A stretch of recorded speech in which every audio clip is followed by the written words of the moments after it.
I wish you all the very best in your future endeavors. Remain connected as are all our dear past presidents. My best wishes to you, Anant, for an opportunity that will hold you in very good stead. It's a great platform which will help you evolve in terms of people connect, in terms of a much wider macro vision for yourself, for the country. And I'm sure you'll do the work very, very honorably. Mr. Vijay Sankar, you'll have to now plan 2 years in Delhi. But I'm so delighted to see the youthful energy in the leadership team of FICCI that all these three young gentlemen present. Congratulations, well done, my best wishes. Ms. Jyoti Vij, all the distinguished past presidents, members of FICCI who have joined us today, friends from the media, ladies and gentlemen. Truly delighted to be amongst all of you to celebrate 98 years of an organization that is very, very symbolic of our own independence struggle, of our own industrial forays, and the last 98 years, the very important role that FICCI has played is truly etched in record books, as we just saw while we unveiled the 100-year logo of FICCI. It's an organization that has proud lineage, being founded at the behest of Mahatma Gandhi ji. And the theme that you have chosen today resonates perfectly with Mahatma Gandhi's vision, self-reliant economic powerhouse. I think that's truly something that we have learned through centuries in India as a very important theme of human existence. In fact, only 2 days back on 26th, we were celebrating Constitution Day, Samvidhan Divas. In a way, that was the first declaration that India will stand on its own feet. We'll have our own constitution. We'll decide our own destiny, our own future, our own children's well-being will be built around a constitution which to my mind is the best constitution anywhere in the world. And that brings strength to the India story. It's a commitment of 140 crore people, 140 crore Indians, a commitment to our sovereignty, a commitment to our self-respect, a commitment to our self-reliance that will take this country to the next level. In fact, self-reliance is nothing new. It's been in Bharat's DNA ever since history presents its records, ever since. It's been in our civilizational fabric. If I may quote from the Bhagavad Gita, chapter 6, verse 5. Even in the Bhagavad Gita, it is said, Lord Krishna says, one must elevate oneself by the self. Nobody else is going to come and tell you what's good for you, what you need to do. You yourself are the architect of your own destiny, of your own future. You know what's good or bad for you the best. Nobody else can come and teach you that. And if we have to elevate the country to the next level, we all have to do it. It's our collective energy that will take India to the next level. In fact, Gandhiji made Swadeshi the most important tool in his struggle for independence. It was Swadeshi and the focus on Atmanirbharta, which brought the country together. And we've seen that under different leaders over the years. When Prime Minister Atal Bihari Vajpayee was in government, he took the bold decision to go nuclear as a self-defense tool for India. But that, to date, I think remains a very important lesson for all of us, that our national security has to be determined and under the control of ourselves. In fact, many other countries who did not go down the path of self-reliance in national security are facing a lot of stress today. In that same thread, Prime Minister Narendra Modi brought the vision of self-reliance through the concept of Atmanirbhar Bharat to the center of our economic progress, to the center of our thinking about what India will do. And today, Atmanirbhar Bharat has become a collective mission of all of us. Every Indian, in his own way, is contributing towards that vision, towards that journey. Modi ji had made a very telling comment once. There is only one medicine for 100 sorrows, and that is self-reliant India. We will face stress, we will have problems, we will have challenges come and go. How well we are prepared to face those challenges is going to determine our future, our success. If you see our own journey, maybe of the last 25 years, after the nuclear tests at Pokhran, we had sanctions, we had serious challenges before the nation. Nation progressed faster than ever before. From a growth rate of about 4% in 1998 that Vajpayee ji had inherited just before the Pokhran blasts, we grew the economy to over 8% growth. I think it was 8.4% in 2004. And he left behind a very strong economy, very strong fundamentals of the economy in 2004, which was even acknowledged by the then Finance Minister, Mr. Chidambaram, in his first budget speech, that he has a great platform on which he can build. History went the wrong way, that's unfortunate.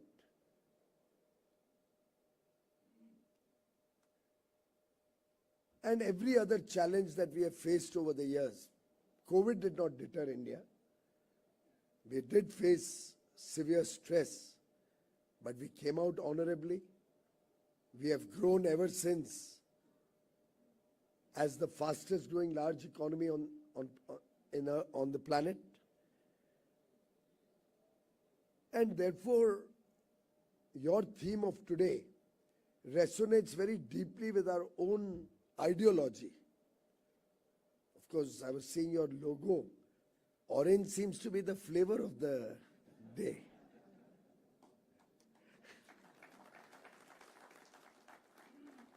Well, that orange was our original ideologue, Pandit Deendayal Upadhyay, had also spoken very strongly about self-reliance.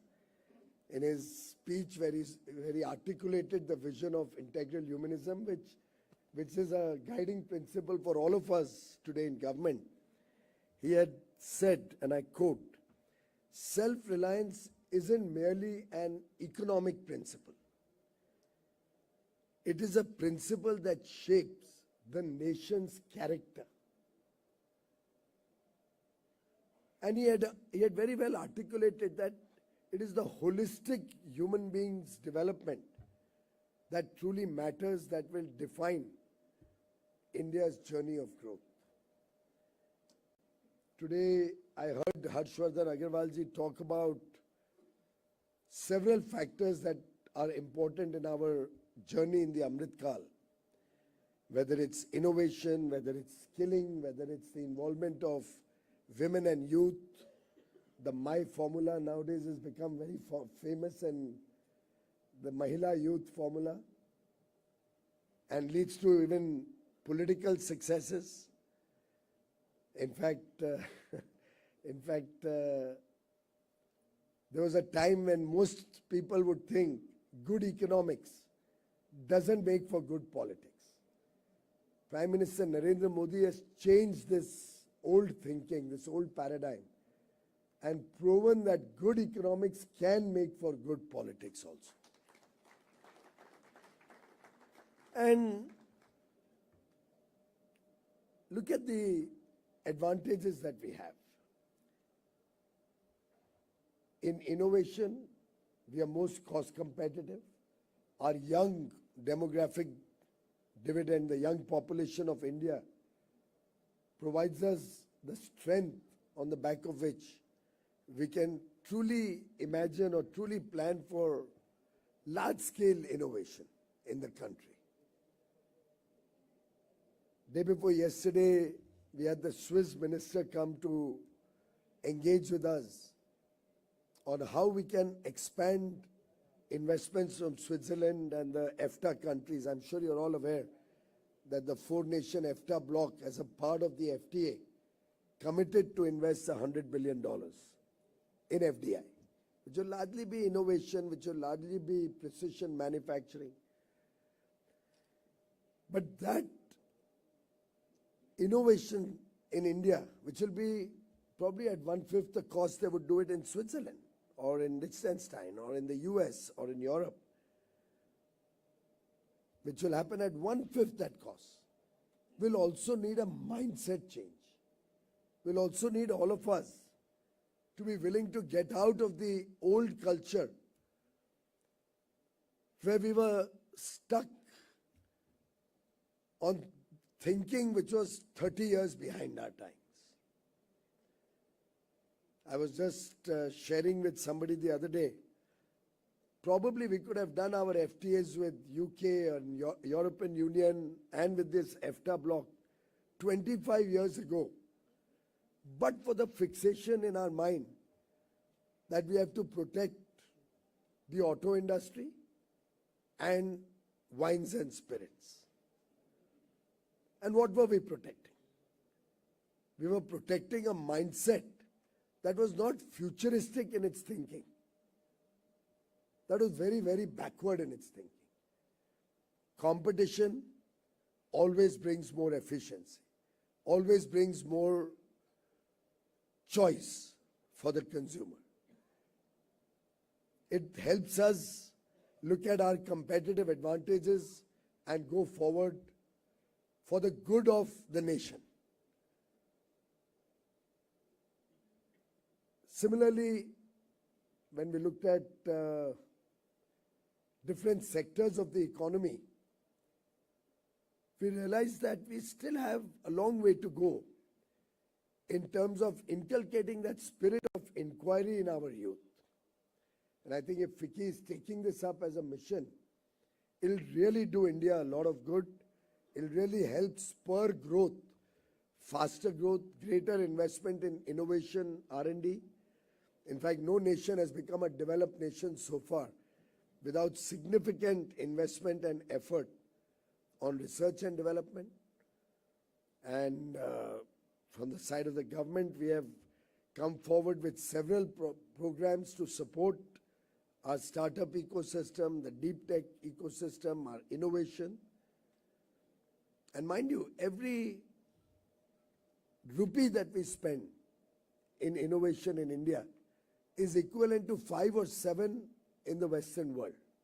So when government gives a $12 billion RDI fund, Research, Development and Innovation Fund, coupled with the private sector's own contribution to the research project, the strength of our academia and our science and technology graduates, we are looking at maybe $150 billion R&D on a purchasing power parity basis coming out of India. But we'll have to have laws which will accept and encourage innovation in the country, which will protect scientific inventions, and which will guide people around the world to look at India as their destination for R&D and innovation. I liked your point about skilling, and we have a big advantage in skilling. Most of the developed world today has an aging population problem. With an aging population, there's one other problem, very much related, and that is a very mature mind which has got used to a certain way of working and thinking. To change that mind, to adapt emerging technologies and new way of working is not easy. I mean, we can all look into our own selves. Our children adopt technology, they are very fast on the uptake compared to us. And therefore, you will find in most developed countries, gradually a large number of people are getting into social welfare, are living off social welfare. They are not able to adopt to changing times, changing technologies. With a youthful population in India, connected to the net at a very young age, with 1 billion internet users, it's one of the greatest opportunity that we have in India to have smart kids connected to the net, digitally wise, looking at what's happening around the world, experimenting with new ideas, willing to learn newer way of working. We all know that ChatGPT, second largest user base in the world, is today in India. Second largest user base. If we use applied artificial intelligence in a smart manner, we can truly transform the youth of the nation to get them engaged with the most modern of technologies and skill them very quickly. Provide that manpower to the world and have a game-changing, a very impactful presence in the world of technology, in the world of tomorrow. I run a skill development center in my constituency in Mumbai. It's just 1 year old now.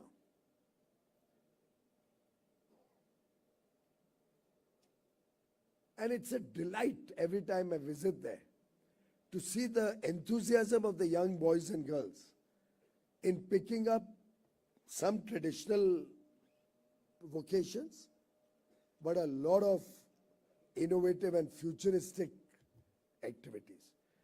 Kindle has set up a center for skilling young women in cyber security. They're young women, young girls. Believe me, most of them are coming in from either the slums or very humble background. But they pick it up so fast, 4 months or so, and they are future ready. They are ready to be absorbed in a job at 5 or 6 lakh rupees a year, immediately, with no great past experience, no great background in the family of high-tech work or high-tech activities.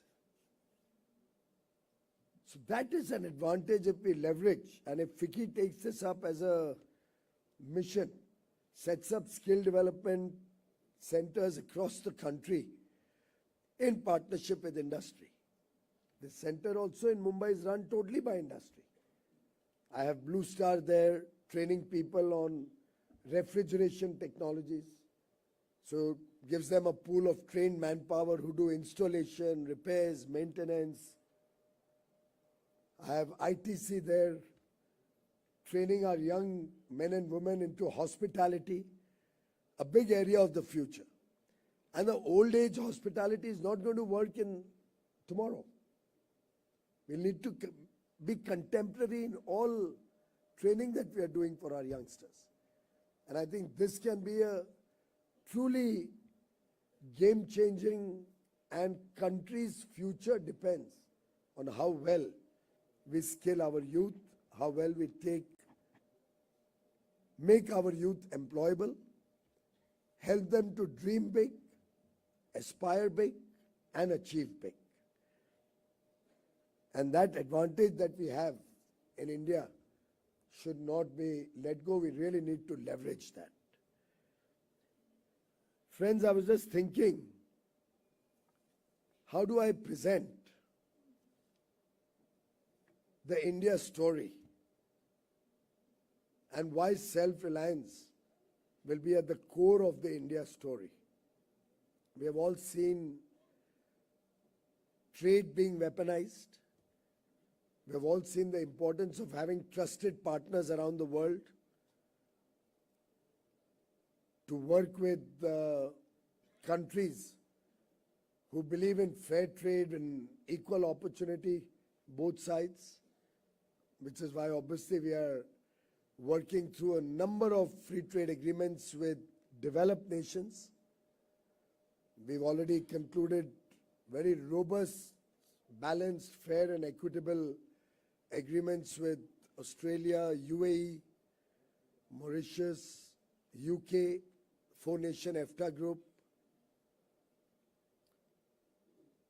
At this point of time, we are in talks with 14 countries or group of countries, collectively representing nearly 50 countries around the world. And our focus is on countries of significance, preferably from the developed world, where we complement each other. We are talking to Oman, but at the same time, Bahrain and Qatar want to enter into negotiations. The GCC also is now talking that the whole six-nation group would like to engage. We are talking to New Zealand simultaneously with Australia for a second stage agreement. We are reviewing the ASEAN and Korea free trade agreement to bring in more balance into it. We are in active discussions with the United States and with the 27-nation European Union. We are working with Eurasia, which is the Central Europe group of countries. We just started negotiations probably yesterday or day before yesterday. And we are equally engaged to start discussions, to start negotiations very quickly with Israel, with whom we finalized terms of reference only last week. Canada and India are looking at a comprehensive economic partnership agreement. Next week, we're going to kickstart conversations around that. South Africa and the countries of Southern Africa, SACU group, has expressed a desire to talk business, as has the Mercosur group of countries led by Brazil. I'm just trying to give you a flavor why India is so much in focus. It's because of all of you. And what you represent is a pestle. When I was trying to understand why that word came about, I also went into the dictionary meaning. And I realized it resonates very well with me in some sense also. Because I started my career in the steel industry. And pestle is a small round tool with a round end used for crushing food at home दाल कूटते हैं जैसे. But it can also be used in industry. I think many of us in industry are familiar how graphite is made or how so many tools are made. Pestles will tell you the India story. P-E-S-T-L-E. P stands for our political situation, strong, decisive leadership, stable democracy where the rule of law prevails, government policies focused on ease of doing business, reducing compliance burden, reducing paperwork, reducing interference of officials in your business life, in the common man's day-to-day life, policy to open up newer sectors to the private sector. Space was opened up, now nuclear energy has been opened up, defense has already been opened up. A government whose policies are business friendly, people friendly, progress friendly and future friendly. And apart from political stability, we've also been successful in our tax policies. Direct tax, we're comparable to the best at 25% corporate tax. 12 lakh rupees middle class, almost all out of the tax. Individuals with 12 lakh rupee income out of the tax net. You just saw the transformational GST reforms recently, and you just saw the labor reforms come out, the 4 labor codes. Collectively demonstrating a government proactive in its effort to ease regulations, yet have very robust regulatory frameworks. And therefore, political support or political enabling framework will always be important. And the people of India have not let us down. They have supported the good work Prime Minister Modi has done. Otherwise, in a day and age where governments rarely get a third term, you gave Prime Minister Modi the third opportunity to serve the country. And since then, Maharashtra, Haryana, Delhi, Bihar, see the resounding results one after the other, which encourage us also to do more. ताली तो 2 हाथ से ही बचती है ना. हमारे को भी प्रोत्साहन मिलता है, हमें भी, हमारा भी उत्साहवर्धन होता है, हमारा भी हर्षवर्धन होता है.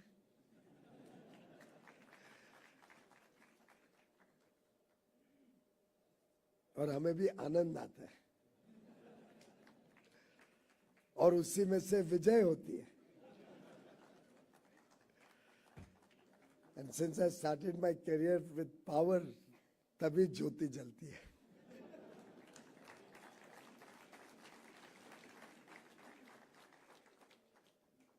The E after P stands for economic. The economic policies. Look at our growth, fastest growing large economy, expected to be the fastest growing for many years to come. Inflation, do I need to say more? The last 10 years, we've seen the lowest in decadal inflation ever in our history since independence. And of course, this year would be a very, very low inflation number. Everybody's waiting for RBI to reflect on the current inflation numbers, I believe. Interest rates today are almost at the level we had them during the Vajpayee era. So we had high interest rates up to 98, came down drastically in 99, 2000 to 2004, continuously fell, shot up like crazy from 4 to 14, and since 14 with a robust banking system in place, continuously on the decline, except in the post-COVID period where we had to control inflation through instruments of interest rate. Our unemployment rates are amongst the lowest we have ever seen. Most companies come and tell me, आदमी नहीं मिलते, कामगार नहीं मिलते, employees नहीं मिलते.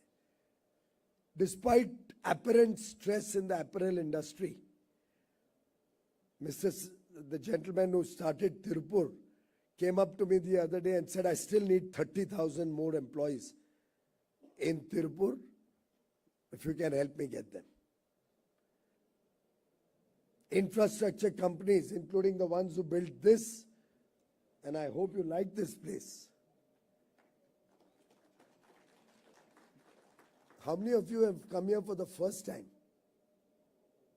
Quite a few. I'd urge you to walk around, maybe see the Leaders Summit if it's empty. I don't know if something is going on over there, where the G20 was held, and get a feel of the place. It'll show you this is the new India. But they say they don't get workers. I used to monitor it every week. And the first question was, we need X number of people. How many worked in the project last week? And we never crossed 65–70% of our requirement. Couldn't get workers. Lowest unemployment rate and strong macroeconomic fundamentals. Highest foreign exchange reserves we've seen in a long time. Banking system with less than 1% NPAs. Probably less than 0.5% net NPAs, I think. The S stands for the social fabric of the country. Our demography supports us. Young population, 28.5-year average age.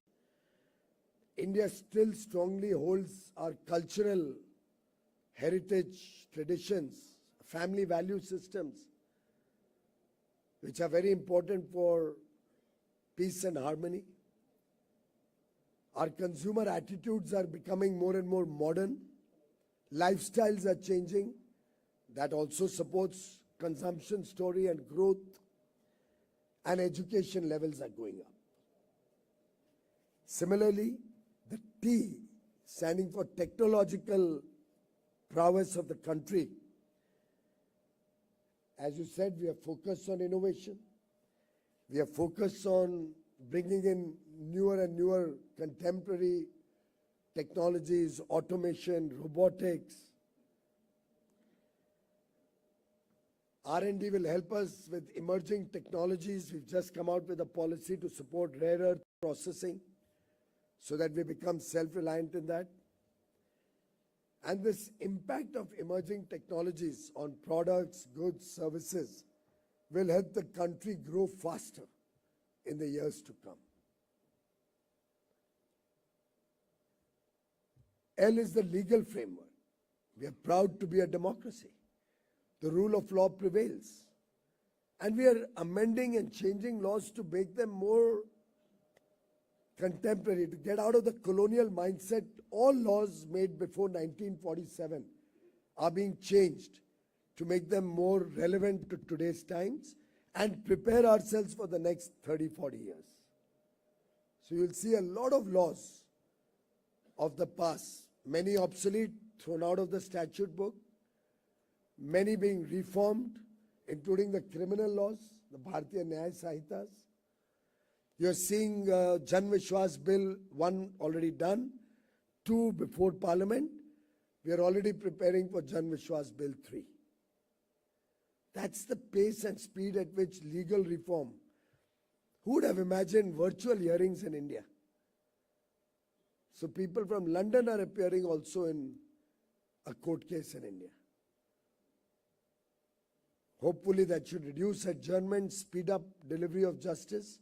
Infrastructure has been upgraded for the legal delivery faster. Lok Adalats and Jan Adalats, or settlement of cases through mediation and arbitration, is being encouraged. Consumer rights today are being respected and honored. Competition rules are quite robust. Our regulatory framework our RBI is better than the best in the world. SEBI, ADA, doing some fantastic work, recognized and respected world over.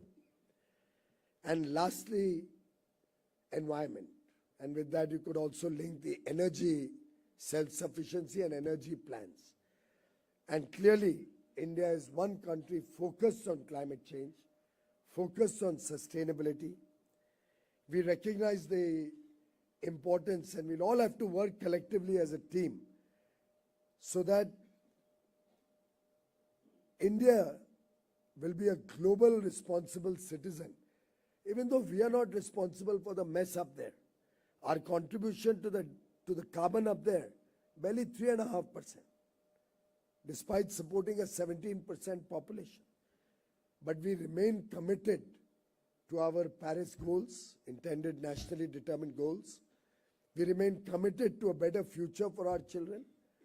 And it's incumbent on all of us as a team to come up with ideas, to explore new ways.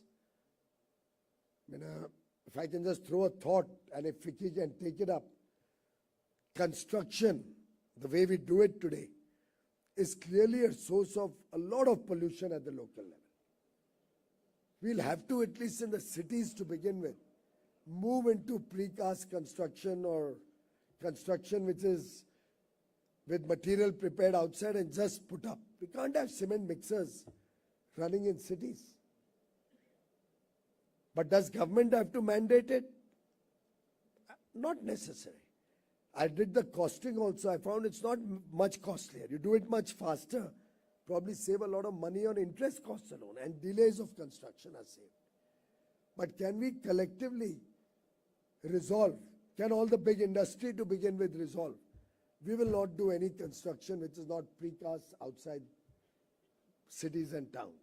Small thing, but everything adds up. Can all the real estate players come together?